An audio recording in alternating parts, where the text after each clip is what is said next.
নমস্কার, আমি সোমা। গপ্পে কাব্যে সোমা চ্যানেলে আপনাদের সকলকে স্বাগত জানাই। বছরের অন্তিম পর্যায়ে এসে বছরকে বিদায় জানিয়ে লিখলাম একটা ছোট্ট কবিতা। বিদায় বছর। পুরনো জামা, পুরনো জুতো ঢাকা পড়ুক নতুন গন্ধে।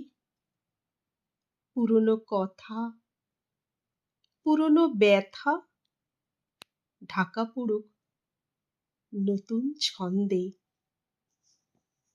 পুরনো দিন হোক মলিন নতুন প্রাতের অন্তরালে। পুরনো বছর বিলীন হোক নতুন বছরের স্বপ্ন জালে।